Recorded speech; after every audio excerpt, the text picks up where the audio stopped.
Hello everyone, నేను మీ Anuraj.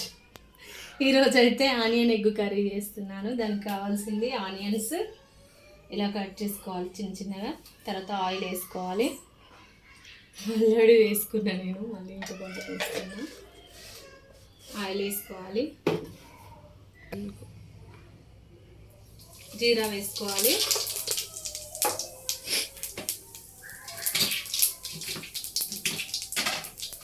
Green chilli, onion, curry, ఆనియన్స్తో పాటు వేసుకోవాలి. కొంచెం కొత్తిమీర పుదీనా వేసుకోవాలి, మిక్స్ చేసుకోవాలి. సాల్ట్ వేసుకోవాలి. సాల్ట్ వేసుకుంటే తొందరగా కుక్ అయిపోతుంది ఆనియన్స్. ఇది కొంచెం కుక్ అవ్వాలి. ఈలోపు కొంచెం అయితే కుక్ అయింది. ఇప్పుడు జింజర్ గార్లిక్ పేస్ట్ మనకు కావాల్సినంత వేసుకోవాలి. తర్వాత పసుపు. దీన్ని అయితే ఇప్పుడు కలుపుకోవాలి. మరి కొద్దిసేపు దీన్ని కుక్ చేయాలి. ఇప్పుడైతే మగ్గింది కొంచెం ఆనియన్స్. తగినంత కారం వేసుకోవాలి. మీరు ఎంత తింటారో అంత వేసుకోవాలి. మేమైతే కొంచెం ఎక్కువనే తింటాం. మిక్స్ చేసుకొని ఇప్పుడైతే ఆనియన్స్ కుక్ అయిపోయింది మొత్తం.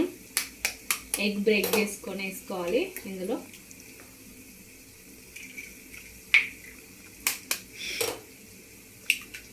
మేమైతే 3 మెంబర్స్ ఉన్నాం. 3 మెంబర్స్ తింటాం కాబట్టి మాకైతే 3 ఎగ్స్ చాలు.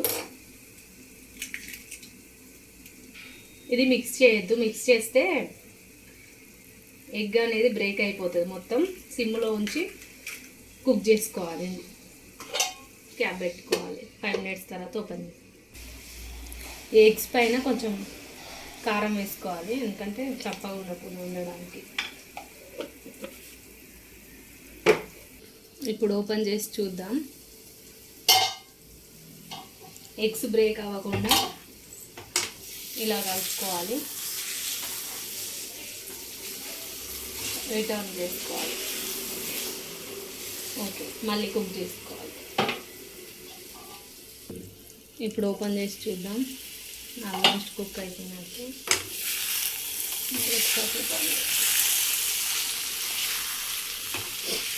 ఇప్పుడు గరం మసాలా వేసుకోవాలి. అన్నిటికన్నా ఇదే టేస్ట్ హై లెవెల్లో తెచ్చేది గరం మసాలా. దింపే ముందు వేస్తే టేస్ట్ బాగుంటుంది. మంచిగా మిక్స్ చేసుకోవాలి. ఇది గరం మసాలా వేసిన తర్వాత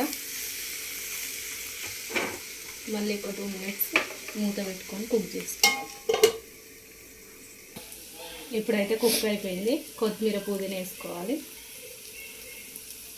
అంతే, yummy yummy tasty onion egg curry ready. Stove off చేసుకోవాలి.